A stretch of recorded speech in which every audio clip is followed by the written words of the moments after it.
നമസ്കാരം, ഏവർക്കും pre market റിപ്പോർട്ട്സുകളിലേക്ക് സ്വാഗതം. ഇന്ന് ഏപ്രിൽ 24. അങ്ങനെ നമ്മൾ ഈ ആഴ്ചയിലെ അവസാന ട്രേഡിംഗ് സെഷനിലേക്ക് കടക്കുകയാണ്. ഇന്നലെ നമ്മുടെ മാർക്കറ്റ് അടച്ചതിന് ശേഷം ഇൻഫോസിസ് ഉൾപ്പെടെ പ്രധാനപ്പെട്ട കമ്പനികളുടെ ക്വാർട്ടർ 4 ഏർണിംഗ്സുകൾ പ്രസിദ്ധീകരിക്കുകയുണ്ടായി. അവയുടെ വിശദാംശങ്ങളൊക്കെ വിശദമായി തന്നെ നമുക്ക് സ്റ്റോക്കിംഗ് ന്യൂസിൽ പരിശോധിക്കാം. ഏകദേശം 2 ആഴ്ചയിലേറെ കാലമായി ഇറാനിൽ നടന്നുകൊണ്ടിരിക്കുന്ന വെടിനിർത്തലിന് ശേഷം ഇന്നലെ ഇറാനെതിരായിട്ട് ആദ്യമായിട്ട് ഒരു വ്യോമാക്രമണം റിപ്പോർട്ട് ചെയ്ത സാഹചര്യത്തിൽ എയർ ഡിഫൻസ് സിസ്റ്റം സജീവമാക്കിയതായിട്ട് ഇറാനിൽ നിന്നും റിപ്പോർട്ട് ചെയ്യുന്നുണ്ട്. ലെബനോനും ഇസ്രായേലും തമ്മിലുള്ള വെടിനിർത്തൽ വീണ്ടും 3 ആഴ്ചയിലേക്ക് ഓവൽ ഓഫീസിലെ മീറ്റിംഗിന് ശേഷം നീട്ടുകയും ചെയ്തു. അതേസമയം ട്രംപിന്റെ ഭാഗത്ത് നിന്നും നെതന്യാഹുവും ലെബനോൻ പ്രസിഡന്റും കൂടാതെ ട്രംപും തമ്മിൽ ത്രികക്ഷി ചർച്ച നടത്തണമെന്നുള്ള അഭിപ്രായവും രേഖപ്പെടുത്തുകയും ചെയ്തു. വെസ്റ്റ് ഏഷ്യയുമായി ബന്ധപ്പെട്ട് പ്രധാനമായി മറ്റ് അപ്ഡേറ്റുകൾ ഒന്നും തന്നെ ഇല്ല. ഹോർമോസ് കടലിടുക്ക് സ്റ്റാൻഡ്സ്റ്റില്ലായിട്ട് തന്നെ തുടർന്നുകൊണ്ടിരിക്കുന്നു. ഇനി മാർക്കറ്റിലേക്ക് വന്നു കഴിയുമ്പോൾ ഇന്ന് ഇന്ത്യയിൽ നിന്നും ഹെവി വെയിറ്റ് സ്റ്റോക്കായ റിലയൻസ് ഇൻഡസ്ട്രീസിന്റെ ക്വാർട്ടർലി ഏർണിംഗ്സ് റിലീസ് ചെയ്യുന്നുണ്ട് ഇന്ന് മാർക്കറ്റ് അടച്ചതിന് ശേഷം. കൂടാതെ Shriram finance, IndusInd bank, Adani green energy, Canfin homes, Chennai petroleum corporation, DCB bank, Hindustan zinc, Lodha developers, L&T finance, M&M financial services, Mangalore refinery and petrochemicals, supreme petrochem, തൽന പ്ലാറ്റ്ഫോംസ്, സെൻസാർ ടെക്നോളജീസ് തുടങ്ങിയ സ്റ്റോക്കുകളാണ് ഇന്ന് ക്വാർട്ടർ 4 ഏർണിംഗ്സിന്റെ റിലീസുമായിട്ട് ലൈനപ്പ് ചെയ്തിരിക്കുന്നതും. ഇനി ഇന്നത്തെ നമ്മുടെ മാർക്കറ്റിലേക്ക് സ്പെസിഫിക് ആയിട്ട് വന്നു കഴിയുമ്പോൾ അനലിസ്റ്റുകളുടെയും എക്സ്പേർട്ടുകളുടെയൊക്കെ അഭിപ്രായങ്ങൾ പ്രകാരം നിഫ്റ്റിക്ക് 24,600 എന്ന ലെവൽ അതിശക്തമായി മറികടന്നുകൊണ്ട് ഈ ലെവലിന് മുകളിലായിട്ട് നിലനിൽക്കുവാൻ സാധിക്കുകയാണെങ്കിൽ മാത്രമേ തുടർന്ന് നിഫ്റ്റിയുടെ 200-ഡേ EMA ലെവലായ 24,800 എന്ന ലെവലിലേക്കുള്ള നിഫ്റ്റിയുടെ പ്രയാണം സാധ്യമാവുകയുള്ളൂ. അതുവരെ കൺസോളിഡേഷനോട് കൂടിയിട്ടുള്ള റേഞ്ച് ബൗണ്ട് ട്രേഡിംഗ് ആയിരിക്കാം ഒരുപക്ഷെ കാണുവാനായിട്ടും സാധിക്കുക. എന്നാൽ അതേസമയം നിഫ്റ്റിയെ സംബന്ധിച്ചിടത്തോളം 24,000 എന്ന ലെവൽ സൈക്കോളജിക്കൽ സപ്പോർട്ട് ആണെങ്കിലും തുടർന്ന് 23,900 എന്ന ലെവൽ ഡൗൺ സൈഡിലേക്ക് ക്രൂഷ്യൽ സപ്പോർട്ട് ഏരിയ കൂടി തന്നെയാണ്. ആയതിനാൽ തന്നെ നിഫ്റ്റിക്ക് 23,900 എന്ന ലെവൽ ബ്രേക്ക് ചെയ്യേണ്ടതായിട്ട് വന്നാൽ ഒരുപക്ഷെ സെല്ലിംഗ് പ്രഷർ വർദ്ധിക്കുവാനും ഇടയുണ്ട്. പ്രത്യേകം ശ്രദ്ധിക്കുക, ഇത് ട്രേഡ് റെക്കമെൻഡേഷൻ അല്ല, അനലിസ്റ്റുകളുടെയും എക്സ്പേർട്ടുകളുടെയൊക്കെ അഭിപ്രായങ്ങൾ മാത്രമാണ്. എഡ്യൂക്കേഷൻ പേർപ്പസിന് വേണ്ടിയിട്ടാണ് ഈ ലെവലുകൾ വിശദീകരിക്കുകയും ചെയ്തത്. ഗ്ലോബൽ മാർക്കറ്റിലുണ്ടായ വീക്ക്നെസ്സിനെ തുടർന്നും HSBCയുടെ ഭാഗത്ത് നിന്നും ഒരു മാസത്തിനുള്ളിൽ ഇത് 2ാം തവണയും ഇന്ത്യൻ ഇക്വിറ്റീസിനെ ഡൗൺഗ്രേഡ് ചെയ്തതിനാൽ തന്നെ തുടർച്ചയായി ഇന്നലെ 2ാമത്തെ ട്രേഡിംഗ് സെഷനിലും ഇന്ത്യൻ മാർക്കറ്റിന് നഷ്ടത്തോടുകൂടെ തന്നെ വ്യാപാരം അവസാനിപ്പിക്കേണ്ടി വന്നു. കൂടാതെ വിദേശ ധനകാര്യ സ്ഥാപനങ്ങൾ ഇന്ത്യൻ ക്യാഷ് മാർക്കറ്റിൽ 3,254.71 കോടി രൂപയ്ക്ക് ശക്തമായി സെല്ലിംഗ് നടത്തിയപ്പോൾ ആഭ്യന്തര ധനകാര്യ സ്ഥാപനങ്ങൾ ആകെ 941.35 കോടി രൂപയുടെ ബൈയിങ് മാത്രമേ നടത്തുകയും ചെയ്തുള്ളൂ. ഇന്നലെ രാവിലെ 10:00 ഇന്ത്യയിൽ നിന്നും ഏപ്രിൽ മാസത്തെ HSBC composite manufacturing service PMI flash ഡാറ്റകളുടെ റിലീസ് ഉണ്ടായിരുന്നു. ഇന്നലെ റിലീസ് ചെയ്യപ്പെട്ട ഡാറ്റയിൽ ഇന്ത്യയിലെ പ്രൈവറ്റ് മേഖലയിലെ ആക്ടിവിറ്റികൾ റീബൗണ്ട് ചെയ്യുന്ന കാഴ്ചകളാണ് റിപ്പോർട്ടിൽ കാണുവാനായിട്ടും സാധിക്കുക. കാരണം മാർച്ച് മാസം വെസ്റ്റ് ഏഷ്യൻ പ്രശ്നങ്ങൾ പൊട്ടിപ്പുറപ്പെട്ടതിനെ തുടർന്ന് സ്ലോ ഡൗൺ ചെയ്യുകയും ഉണ്ടായി. എന്നാൽ അതിനെ മറികടക്കുവാൻ ഏപ്രിൽ മാസം ആയെന്നാണ് ഡാറ്റകളിൽ നിന്നും റിഫ്ലക്ട് ആകുന്നതും. ഇന്ന് ഇന്ത്യയിൽ നിന്നും പ്രധാനപ്പെട്ട മാക്രോ ഇക്കണോമിക് ഡാറ്റകളുടെ റിലീസ് ഒന്നും തന്നെ ഇല്ല. ഇന്നത്തെ പ്രധാനപ്പെട്ട ഗ്ലോബൽ ഇവന്റുകളിൽ രാവിലെ 5 മണിയോടുകൂടി ജപ്പാനിൽ നിന്നും മാർച്ച് മാസത്തെ inflation rate year on year ബേസിസിലുള്ള ഡാറ്റയുടെ റിലീസ് നടക്കാനുണ്ട്. രാവിലെ 11:30 UK-ൽ നിന്നും മാർച്ച് മാസത്തെ മന്ത് ഓൺ മന്ത് ബേസിസിലുള്ള റീറ്റെയിൽ സെയിൽസ് ഡാറ്റ വരാനിരിക്കുന്നു. ഉച്ചയ്ക്ക് 1:30 ജർമ്മനിയിൽ നിന്നും ഏപ്രിൽ മാസത്തെ ഇൻഫോ ബിസിനസ് ക്ലൈമറ്റ് ഡാറ്റയുടെ റിലീസുമുണ്ട്. ലീഡിംഗ് ആയ ADR സ്റ്റോക്സിൽ ആക്സിസ് ബാങ്ക് ADRന് 1%-ലേറെയും, HDFC ബാങ്ക് ADRന് 2.25%-യും, ICICI ബാങ്ക് ADRന് 1.25%-ലേറെയും, ഇൻഫോസിസ് ADRന് 4%-യും, വിപ്രോ ADRന് 3.25%-യും നഷ്ടത്തോടുകൂടി വ്യാപാരം അവസാനിപ്പിക്കേണ്ടി വന്നപ്പോൾ ഡോക്ടർ റെഡ്ഡീസിന് 5.25%-ന്റെ നേട്ടത്തോടുകൂടി വ്യാപാരം അവസാനിപ്പിക്കുവാനുമായി ഗ്ലോബൽ മാർക്കറ്റുകൾ പരിശോധിക്കാം. വെസ്റ്റ് ഏഷ്യയുമായി ബന്ധപ്പെട്ടുള്ള ക്ലിയർ സിഗ്നൽസ് ലഭിക്കാത്തതിനെ തുടർന്നും AI ഉയർത്തിയ തകർച്ച മൂലം മിക്സ്ഡ് ആയിട്ടുള്ള ക്വാർട്ടർലി ഏർണിംഗ്സ് പല സ്റ്റോക്കുകളിലും സെക്ടേഴ്സിലും ഇന്നലെ റിലീസ് ചെയ്യപ്പെട്ടതിനെ തുടർന്ന് US മാർക്കറ്റുകൾക്ക് തുടർച്ചയായി 2ാമത്തെ ട്രേഡിംഗ് സെഷനിലും നഷ്ടത്തോടുകൂടി തന്നെ വ്യാപാരം അവസാനിപ്പിക്കേണ്ടതായിട്ടും വന്നു. S&P 500-ന് 0.5%-നടുത്തും നാസ്ഡാക്കിന് 0.25%-ലേറെയും നഷ്ടം നേരിടേണ്ടതായിട്ടും വന്നു. കൂടാതെ ഡോ ജോൺസ് ഫ്യൂച്ചറും നേരിയ നഷ്ടത്തിലാണ് വ്യാപാരം നടത്തിക്കൊണ്ടിരിക്കുന്നതും. യൂറോപ്യൻ മാർക്കറ്റ്സിൽ UK, ജർമ്മൻ മാർക്കറ്റുകൾക്ക് നേരിയ നഷ്ടത്തോടുകൂടി വ്യാപാരം അവസാനിപ്പിക്കേണ്ടി വന്നപ്പോൾ ഫ്രാൻസ് മാർക്കറ്റിന് 0.25%-ലേറെ നേട്ടത്തോടുകൂടി വ്യാപാരം അവസാനിപ്പിക്കുവാനുമായി നിലവിലെ ഗിഫ്റ്റ് നിഫ്റ്റിയുടെ ഇൻഡിക്കേഷൻ പ്രകാരം ഗ്യാപ്പ് അപ്പ് ഓപ്പണിംഗ് ആണ് ഇന്ന് നമ്മുടെ മാർക്കറ്റിൽ എക്സ്പെക്ട് ചെയ്യുവാനായിട്ടും സാധിക്കുക.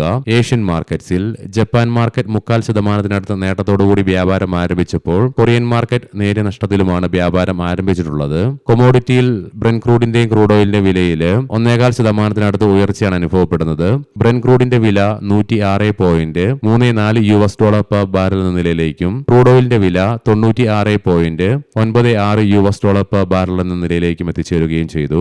അതേസമയം ഗോൾഡിന്റെ വില സ്ലൈറ്റ്ലി പോസിറ്റീവായിട്ട് ഏകദേശം $4 $4,701.37 പെർ ഔൺസ് എന്ന നിലയിലായിട്ടാണ് വ്യാപാരം നടത്തിക്കൊണ്ടിരിക്കുന്നതും. ഇനി നമുക്ക് നിഫ്റ്റിയുടെയും ബാങ്ക് നിഫ്റ്റിയുടെയും ടെക്നിക്സുകൾ പരിശോധിക്കാം. നിഫ്റ്റിയുടെ PCR 0.83 എന്ന നിലയിലും മാക്സ് പെയിൻ 24,200 എന്ന ലെവലിലുമായിട്ടാണ് നിലകൊള്ളുന്നത്. ഇന്നലെ ഉണ്ടായ ഇടിവിനെ തുടർന്ന് നിഫ്റ്റിക്ക് അതിന്റെ മിഡ് ഡേ മൂവിംഗ് ആവറേജിലുള്ള ഗ്രിപ്പ് നഷ്ടപ്പെട്ടു.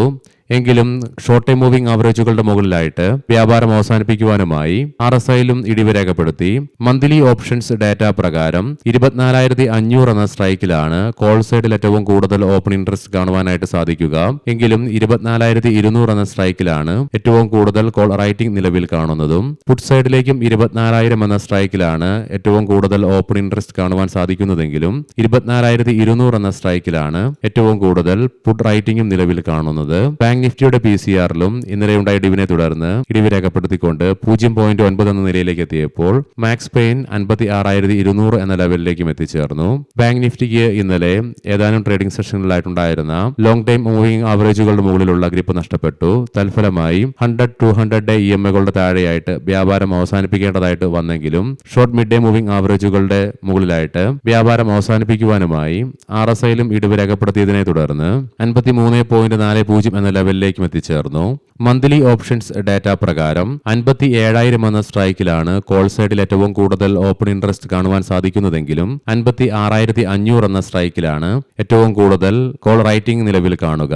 55,000 എന്ന സ്ട്രൈക്കിലാണ് പുട്ട് സൈഡിലേക്ക് ഏറ്റവും കൂടുതൽ ഓപ്പൺ ഇൻട്രസ്റ്റ് കാണുവാൻ സാധിക്കുന്നതെങ്കിലും 56,000 എന്ന സ്ട്രൈക്കിലാണ് ഏറ്റവും കൂടുതൽ പുട്ട് റൈറ്റിംഗും നിലവിൽ കാണുന്നത്. ഇനി നമുക്ക് ഇന്നത്തെ പ്രധാനപ്പെട്ട സ്റ്റോക്കിംഗ് ന്യൂസുകൾ പരിശോധിക്കാം. മുൻകൂട്ടി ഓർമ്മിപ്പിച്ചുകൊള്ളട്ടെ, ഇത് ഒരു ബൈ ഓർ സെൽ റെക്കമെൻഡേഷൻ അല്ല. പറയാൻ പോകുന്ന റിസൾട്ടുകളൊക്കെ quarter 4 consolidated year on year ബേസിസിലാണ്. ഇൻഫോസിസ് പ്രോഫിറ്റില് 20.9% ഉയർച്ച രേഖപ്പെടുത്തിയപ്പോൾ റവന്യൂവിലും 13.4% വർധനവും രേഖപ്പെടുത്തി. ഡോളർ റവന്യൂവിലും 6.6% വർധനവും രേഖപ്പെടുത്തുകയും ചെയ്തു. കൂടാതെ 25 രൂപ പെർ ഷെയർ എന്ന നിലയിൽ ഡിവിഡന്റിനുള്ള അംഗീകാരവും ബോർഡ് നൽകി. സയന്റ് പ്രോഫിറ്റില് 64.9% ഇടിവ് രേഖപ്പെടുത്തിയപ്പോൾ റവന്യൂവില് 0.92% നേരിയ വർധനവും രേഖപ്പെടുത്തി. ഇന്ത്യൻ എനർജി എക്സ്ചേഞ്ച് പ്രോഫിറ്റില് 10.8%, റവന്യൂവില് 22.5% വർധനവ് രേഖപ്പെടുത്തി. 2 രൂപ പെർ ഷെയർ എന്ന നിലയിൽ ഡിവിഡന്റും പ്രഖ്യാപിച്ചു. LTM പ്രോഫിറ്റില് 22.9%, റവന്യൂവില് 15.6% ഉയർച്ച രേഖപ്പെടുത്തി. കൂടാതെ 53 രൂപ പെർ ഷെയർ എന്ന നിലയിൽ ഫൈനൽ ഡിവിഡന്റ് നൽകാനുള്ള അംഗീകാരവും ബോർഡ് നൽകി. കൂടാതെ ശ്രീ ബിപുൽ ചന്ദ്രയെ കമ്പനിയുടെ ഹോൾ ടൈം ഡയറക്ടറും ചീഫ് ഫിനാൻഷ്യൽ ഓഫീസറായിട്ടും നിയമിക്കുകയും ചെയ്തു. മഹേന്ദ്ര ലോജിസ്റ്റിക്സ് കഴിഞ്ഞ വർഷം ഇതേ ക്വാർട്ടറിൽ 6.75 കോടി രൂപ നഷ്ടം രേഖപ്പെടുത്തിയ കമ്പനി ഇത്തവണ 20.19 കോടി രൂപയുടെ പ്രോഫിറ്റാണ് റിപ്പോർട്ട് ചെയ്യുകയും ഉണ്ടായത്. റവന്യൂവിലും 14.1% വർധനവും രേഖപ്പെടുത്തി. UTI അസറ്റ് മാനേജ്മെന്റ് കമ്പനി കഴിഞ്ഞ വർഷം ഇതേ ക്വാർട്ടറിൽ 101.99 കോടി രൂപ പ്രോഫിറ്റ് റിപ്പോർട്ട് ചെയ്ത കമ്പനി ഇത്തവണ 51.44 കോടി രൂപയുടെ ലോസ് ആണ് റിപ്പോർട്ട് ചെയ്യുകയും ഉണ്ടായത്. അതേസമയം റവന്യൂവില് 3.8% വർധനവും രേഖപ്പെടുത്തി. 40 രൂപ പെർ ഷെയർ എന്ന നിലയിൽ ഫൈനൽ ഡിവിഡന്റും ബോർഡ് അംഗീകാരം നൽകി. CEI ഓട്ടോമോട്ടീവ് ഇന്ത്യ പ്രോഫിറ്റില് 20.8%, റവന്യൂവില് 14.9% വർധനവും രേഖപ്പെടുത്തി. അദാനി എനർജി സൊല്യൂഷൻസ് പ്രോഫിറ്റില് 5.66%, റവന്യൂവില് 16.8% ഉയർച്ച രേഖപ്പെടുത്തി. ഹിമാദ്രി സ്പെഷ്യാലിറ്റി പ്രോഫിറ്റില് 29%, റവന്യൂവില് 13.5% വർധനവ് രേഖപ്പെടുത്തി. ബ്ലൂ സ്റ്റോൺ ജ്വല്ലറി കഴിഞ്ഞ വർഷം ഇതേ ക്വാർട്ടറിൽ 51.1 കോടി രൂപയുടെ നഷ്ടത്തിൽ നിന്നും ഇത്തവണ 32 കോടി രൂപ ലാഭമാണ് റിപ്പോർട്ട് ചെയ്തത്. കൂടാതെ വരുമാനത്തിലും 47.7% ഉയർച്ചയും റിപ്പോർട്ട് ചെയ്തു.